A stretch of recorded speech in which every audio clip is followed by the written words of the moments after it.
Yeah, let's do it. Let's do it. So yeah, another section we're introducing this week is Picks of the Week. So we're going to talk about a couple of movies, TV shows, or games that we've been playing this week, and we'll let you guys know about it. Like, we'll let you guys know where to download it, play it, or watch it, if it's available on the streaming platform, for example. So yeah, so if you're stuck locked down in lockdown, you can have something to do for the next week. So, Chris, do you want to kick us off? Actually, no. Let's get Scotty to kick us off, because you did start with the news. Scotty. Fine. So, Rachel and I tried to watch the show The Floor is Lava, and we could not deal with the arrogant, insufferable people that were the contestants on that show. We made it through 2 episodes. For sure. It is. Have you guys both seen that show at all? No, but I used to love playing that game at school as a kid, so it sounds amazing. Yeah, exactly. Yeah, I mean, they create it's whatever, but Can you explain the concept though, in case like people listening haven't? Yeah, Floor is Lava. If you played that as a child, you had to get through the living room or somewhere else in your house without touching the floor, like jumping on the furniture and different things that you could find around you. That's what Floor is Lava is. So it's basically another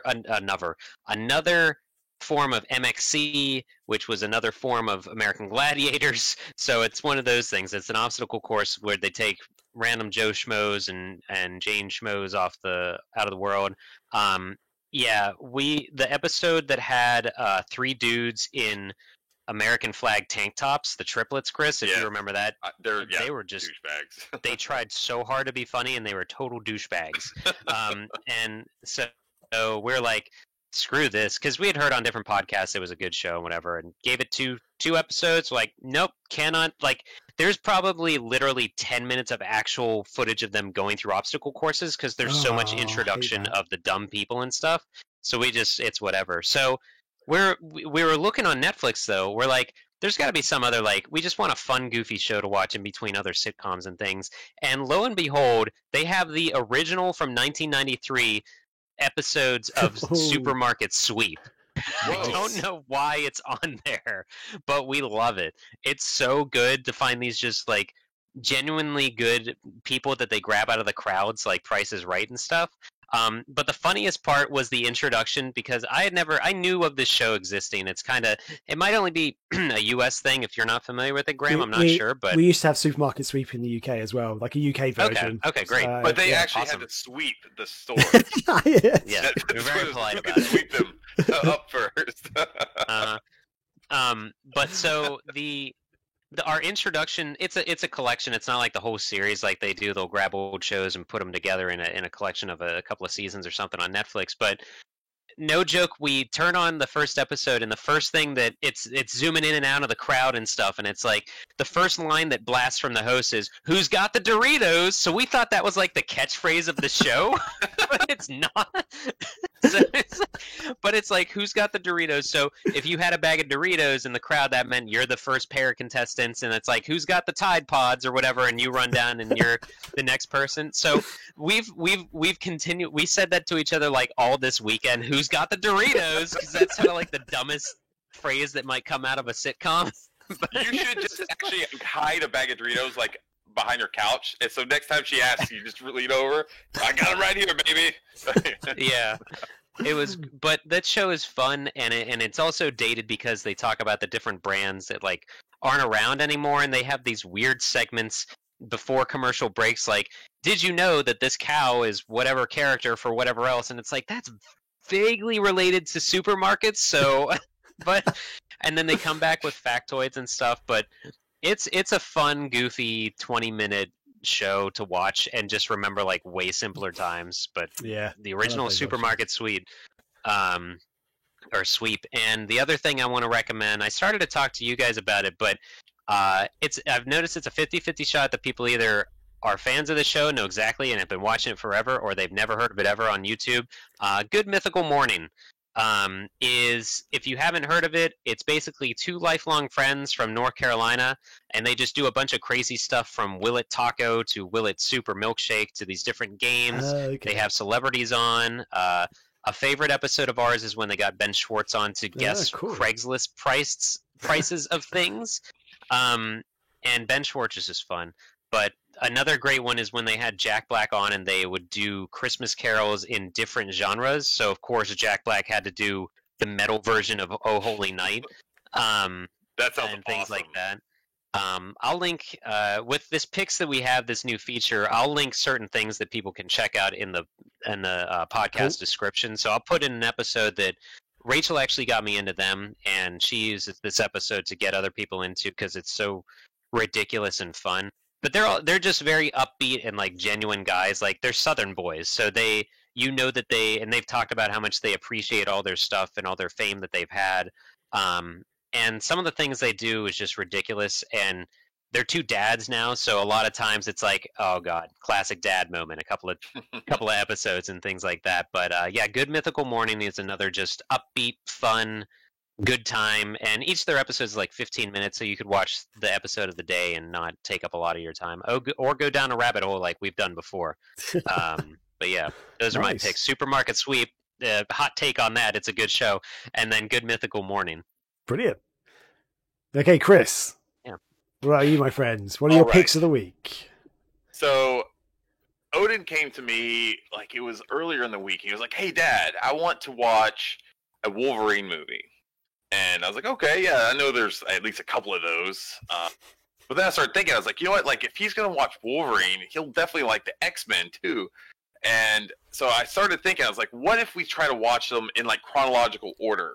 Not in the order they were released, but in, like, the timeline. And let's see, like, if there's some information out there. I Googled it and I found this website that actually has them all already in order. So for those wondering, I'm going to read you the order real quick in which they were all done in chronological order. But I'll also tell you the year they were released. So the first one's X-Men First Class, which came out in 2011. So that was like showing, like, you know, James McAvoy, Michael Fassbender, who play Professor X and Magneto, basically their origin stories, and, you know, showing like other mutants and stuff like that. I just remember those dudes, man, they did such a good job playing those characters. It's amazing. So I love watching those. The next one is X-Men Days of Future Past. And so far we've seen First Class, we've watched Days of Future Past. That came out in 2014. Then the next one is X-Men Origins Wolverine, which was actually 2009. And that's that one's panned and considered one of the worst superhero movies. You know, like, obviously, that was the first movie that had Ryan Reynolds as that weird Deadpool character. I think he actually showed up in Days of Future Past. But he was the really just cringy, because it was Weapon 11, I think, is what they called him in that one. But they were basically going around stealing all of the superheroes' like powers, but it was like they would just, like, it looked like they would take their blood or something. They'd have a syringe and then they would just inject it into Ryan Reynolds, and at the end he became this like really terrible version of, because he was a Deadpool. Yep, it was sure that they went with that name like full on. Yeah, it was bad. And the thing I have to say, this movie was not as bad watching it this time around that I remember it being. It's still not good at all. Okay. But I remembered hating this movie, and I didn't hate it as much watching this one. The one thing that still gets me, though, is I don't like how they cast Sabretooth. Because in the comics, like, Sabretooth is huge badass that was like, he was like 2 times as big as Wolverine, and he just was awesome. They ended up casting the guy who played Cotton Weary in Scream, and he's just not cool. Like, his claws were just like these like big, like, dinky little claws that he used to, like. Oh yeah, that is him. I've not heard of him from that movie, but yeah. And the way he runs, like, they have him on like wires, it looks like, and so they're pulling him around, and he's just like running on like a dog, and it's just like, what the? This is so stupid.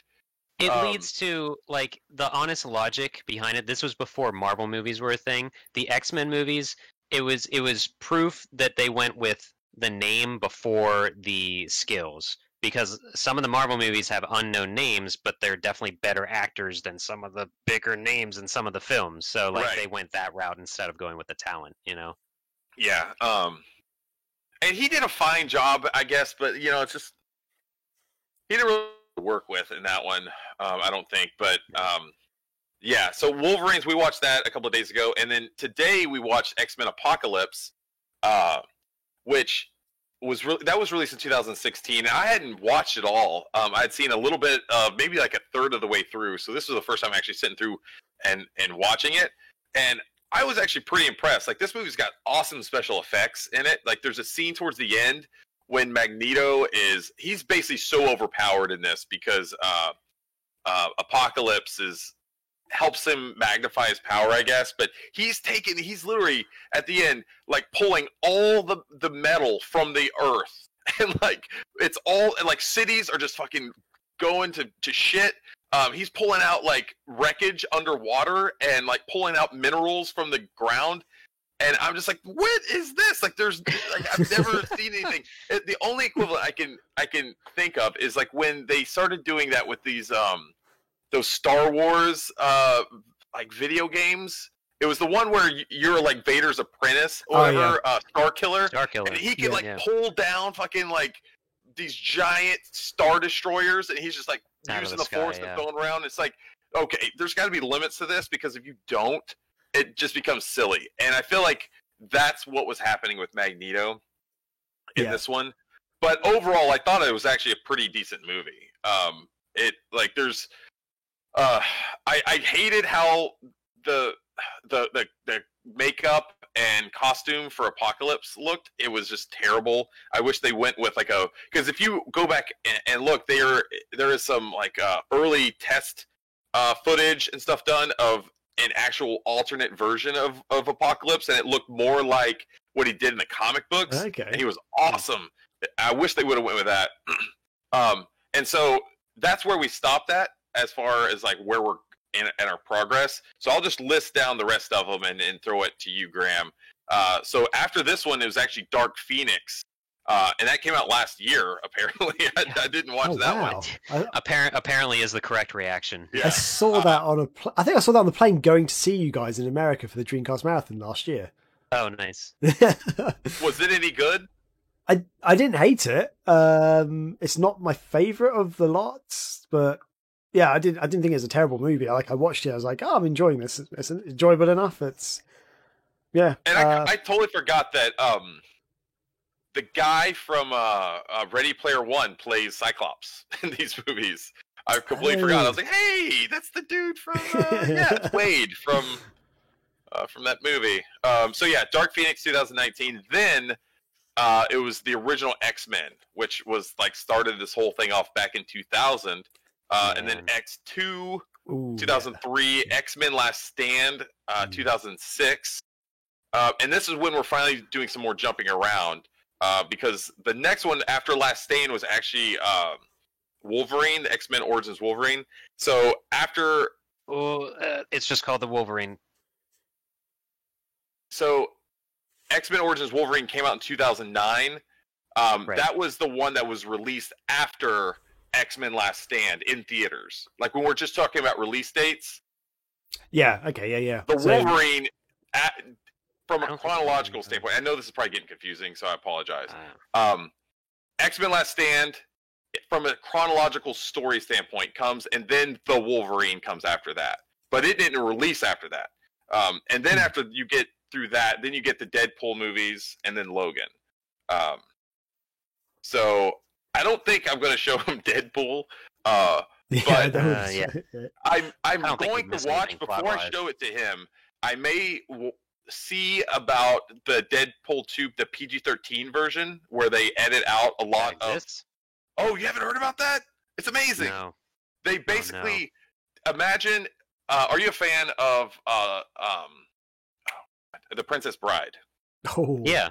Who's not? Okay, it's amazing. So what they did is they went in and edited it for a PG-13 rating, but they also did all this additional shots of Ryan Reynolds as Deadpool, and they got Fred Savage, and they recreated his bedroom And Oh. just like the beginning Oh, of the movie, I knew Deadpool about that. kidnaps him, tapes him to the bed, and makes it and like reads this story to him. I need to And see so they this. cut back I and need to forth see this. throughout the movie, just like they do in Princess Bride. Oh my but God. it's Deadpool talking to Fred Savage.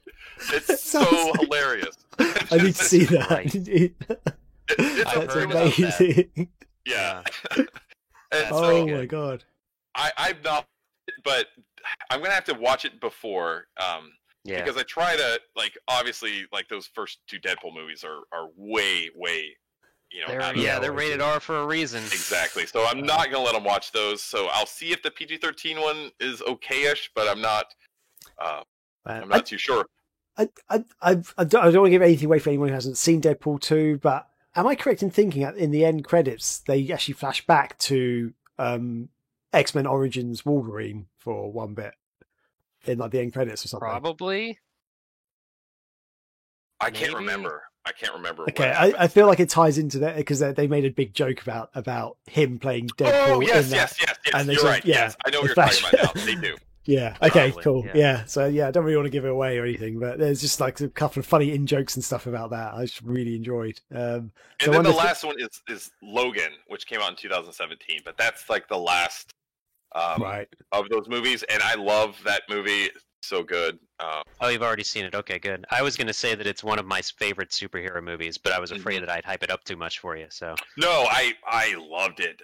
This was Yeah. finally because for me, I've never been a big fan of Hugh Jackman as Wolverine. Oh, really? Wolverine Yeah. was my growing up. He was my favorite superhero. Like I loved Wolverine, and I think he has the look of him, but just Right.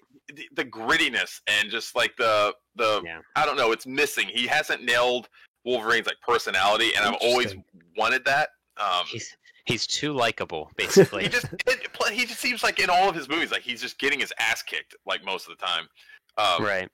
But Logan was the one where the movie where I'm like, okay, Hugh Jackman, you sold me. Like you, Yeah. this Finally. is the perfect. This is the Logan that I wanted like forever, and I finally got it. Yeah. And I watched that one in theaters, and I was just blown away. I was like, "Holy crap, this is so good!" I love everything about that movie. And that's another one I don't know if I'm going to let Odin watch because from what I remember, It gets intense. yeah, Yeah, it's yeah. really intense. Couple of, I'd say, quite scary bits for younger viewers in that. I'd say, Mhm. yeah. So yeah, Yeah, that's so- pretty cool. I mean, at the rate that's what I'm working at the rate you're going, he might be 13 by the time you get to Logan, so it might be okay. Who knows? with. We watched 4 of these movies in a week, Okay, so and I have no idea. we're going through them at a pretty good clip. Like we're watching Yeah. maybe one movie every couple days. Like we're Okay. finishing them. So. that's cool. Cool. So yeah, that's what I've been. So maybe by next episode, I'll hopefully have gotten close to finishing most of these, and I can give some more thoughts on the whole grander saga, I guess, of Sony's X-Men collection of movies. Okay. Nice. So for me, a couple of things. Have you guys ever seen or heard of a movie called Cock Blockers? Read it quickly, and I thought it said Clock Stoppers, so that is a different movie. That's a very different movie. Yeah. This is the one John Cena, right? Yeah, it's got John Cena, it's got Leslie Mann, John Cena, and Ike Barinholtz, who's been in quite a few movies, but he's one of those actors who's in a lot of things, but you don't really know him, I guess. I can't really, off the top of my head, I actually can't remember the movies he's in now, which is not good. But I just came across this, it's on Netflix at the moment in the UK, and I came across it the other day. I thought, oh, I'll just give it a try. I just fancied a comedy. I thought it was really good. It's like one of those. It's kind of a teen movie about coming of age teenagers who want to have sex. Basically, it's these 3 high school girls who want to have sex. They make a sex pact basically that by prom or on prom, they're all going to have sex with their boyfriends, or they'll find a boyfriend to have sex with. But the movie's mostly from the parents. So like they got Leslie Mann, John Cena, and Ike Barinholtz. They are the parents of these 3 friends at the school, and they're basically trying to track down their daughters on prom night to try and stop them from going through this pact. I thought it was just really funny. There's like a lot of little fun antics going on. Their characters I thought were really good. Like Ike Barinholtz, he plays this almost, it's not quite a estranged father, but him and his partner have divorced, so he's trying to be the cool dad for his daughter. He's like, no, you should just let the kids do what they want and stuff, you know. They're kind of like trying to be more relaxed and chilled about everything. Like, yeah, the girls will be girls, you know. And Leslie Mann's like this panicked mother, sort of like, oh my god, we can't do this. Like, no. And John Cena's kind of like the tough badass dad who's like, yeah, we've got to stop this. So they're trying to do this. The other guy's like kind of like just let them do what they want, but he wants to be there with them because he's not very well liked by anybody. So he's trying to be their friend, but also trying to be cool with his daughter and stuff. You kind of have to watch it, I guess. I'm not saying it's like the best movie ever or anything, but it's a very fun movie. I thought it's one of those sort of ones you can watch and enjoy. I don't think there's anything too crude in it. Maybe not one for really young kids, but there's one you can enjoy with your partner or just friends and stuff, I think. And yeah, I thought it was it's just a fun movie, really. I'm surprised they got away with the name. Well, yes. So on the box art, it just has a picture of a cockerel and then blockers. It doesn't say the words at all. So Okay. I'm guessing in the US that's how they got away with it. In the UK, that wouldn't matter at all. Like, I'm not going to Google that. So yeah, have you guys seen this at all, or? No. No. Okay. Well, if it's on Netflix in America, maybe give it a try if you can. In the UK, I was about check to it out. try to find that out, but I'm not going to Google that. Yeah, it's pretty fun. And then the last thing is a game that I've been playing recently. It's available on PS4, Switch, PC, and Xbox One, but it's actually part of the Xbox and PC Game Pass at the moment. So if you're subscribing to Game Pass or Xbox Ultimate, you can play this at the moment. It's called Deliver Us the Moon, and it's a combination of first person and third person kind of puzzle game. And the whole thing is it's set in the semi-distant future. Something's happened to Earth's resources and stuff, and we ran out of energy. But they did this thing. They went up to the moon. They created this device which uses microwaves or something to transmit energy back down to Earth. And so the Earth sort of got a reboost of rejuvenization. Let's try and get the words out correctly. Rejuvenization of all their energy sources, and it was all clocking on. And then something goes wrong. It all just cuts off. And mostly the Earth starts to become like a barren wasteland almost, like people are struggling to survive. And it's your task to... You're part of this sort of... NASA's fallen, NASA's long gone and stuff. There's this other space agency who's kind of cobbled together the last energy sources they can to try and get someone back to fly back up to the moon and find out what the hell happened.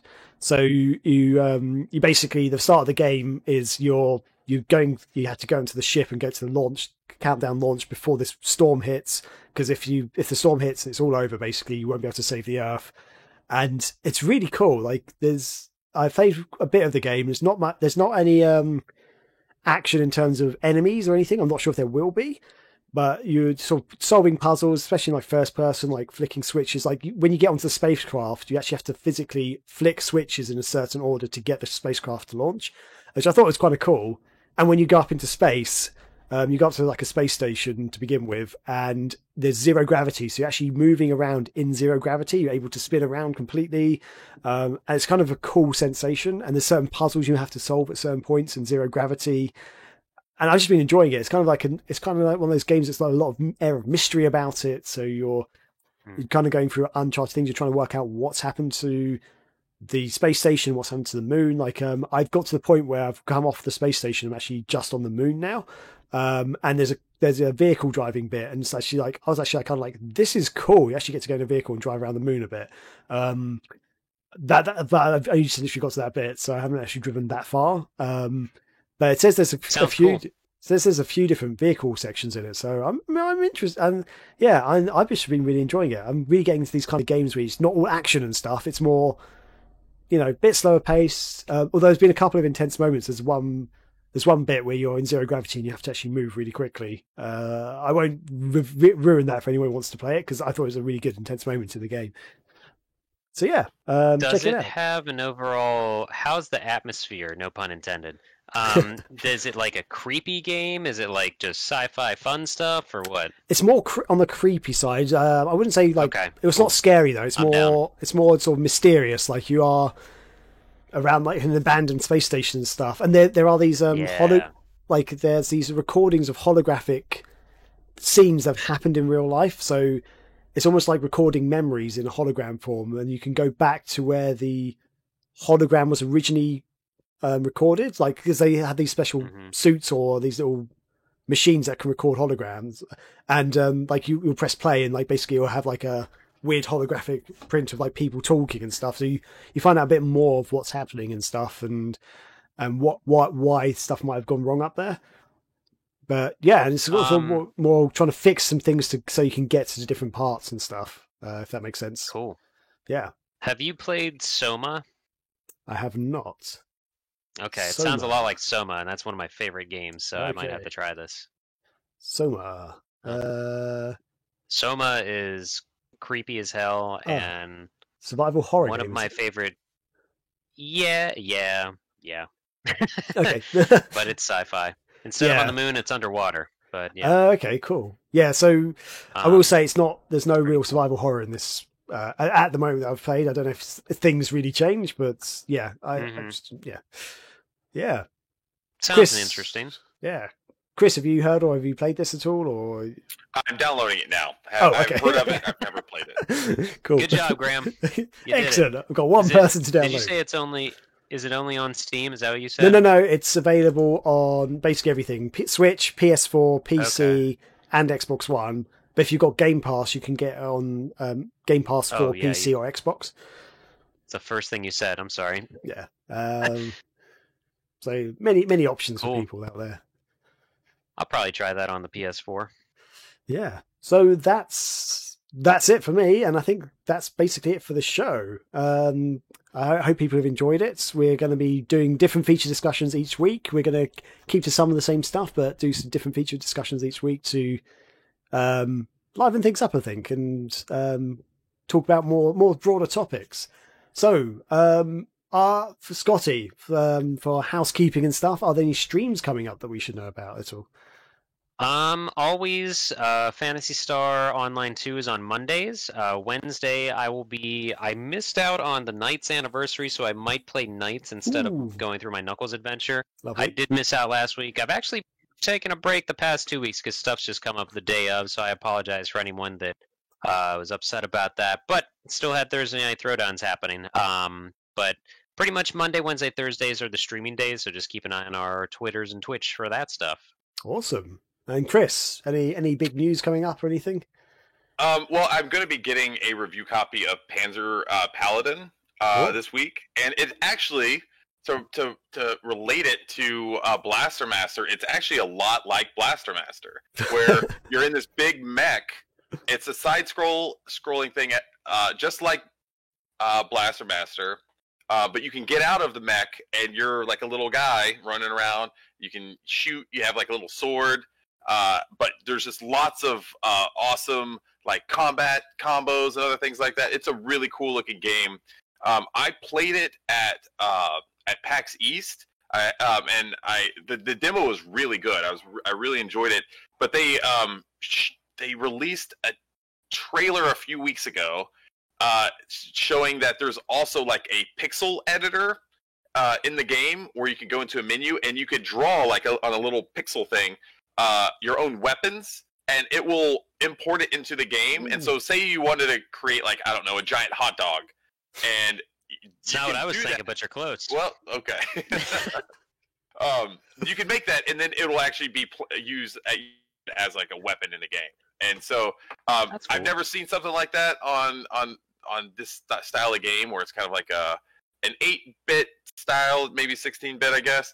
But anyway, that's coming out like in a few days for review. So I'm hoping I might even be able to stream that later in the week. We'll see. I want to say the full release is like the 21st of July, so it's coming in here pretty quick. Coming in hot. Yeah, less than 2 weeks. But outside of that, for those listening, if you haven't yet subscribed to Megavisions, you can go to our Patreon at patreon.com/Megavisions, and you can choose between either a physical print version or a digital version of the magazine. And so we just released issue 9 a little over a month or so ago, and we still have copies of that. So if you haven't got one yet, we still have copies of issue 8 and 9 that you can buy on our website. You just go to megavisionsmag.com, There's a store link at the top. You can get that beautiful one that Scotty's showing right now. Shit. What's amazing, there's still people like we're selling orders like every day of these, so they're going actually pretty quick. I'd have to go back and look to see how many we have. I know it's getting low for issue 8. Issue 8's not going to be around for very much longer. I can't even guarantee we'll have any left once like conventions start rolling around. I'm not sure. We should maybe have issue 9, but that would really suck if we end up going to a convention and we have run out of copies to sell. So get them now before they're gone forever. Issue 8's the one with Panzer Dragoon Saga, yeah? Is that right? Yep. Yes. Yeah. Yep. That's the best issue. Come on. Yep. So awesome. No, that's brilliant. More to come. Good We're going to be starting work on issue 10 here soon. We've already started work on it, but in terms of like the design and layout and stuff. So I'm kind of dreading that because I know it's going to be a ton of work on me. But you're retired. You got nothing to do. This is now your job, my friend. Nothing to do. It's super. My life is so stress free these days. So Cool. For what it's worth, a quick update on Panzer Paladin. I looked on Steam here. It says planned release date July 21st. So maybe that's soon. Yeah.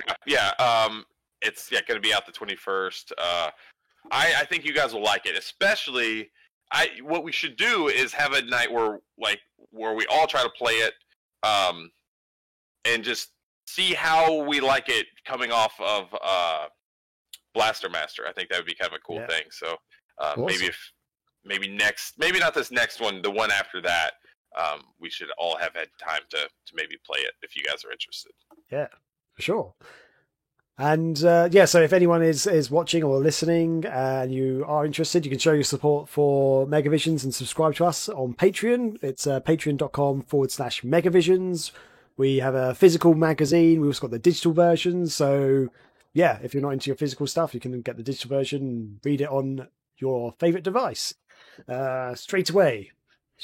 And don't think there's much else to say. While you're wearing a shirt. While you're wearing a Megavision shirt. While you're wearing a Megavision... Oh, yes, of course. We also selling T-shirts as well. Sorry, I forgot. No. Smooth as butter. Oh, yeah. Nice. Also, there's T-shirts around so you can show your support. You can tell your friends about it. You get the message out there because, that's the way to do things.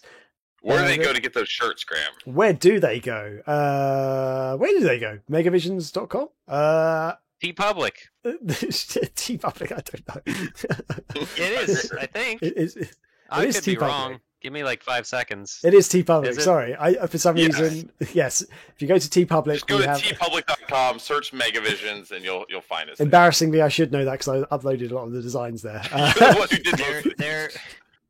And I should know that because I link it every week in the podcast description. But there you go, folks. It's been a day. It's now past midnight for me, so what can I say? Jiminy Christmas! It's past Chris's nap time. I'm like a gremlin. So I need to go to sleep. All right. Need anything. Yeah. Anyway, great stuff, guys. Hope everyone enjoyed the show, and we'll catch you all next time. Bye. See ya. Booty.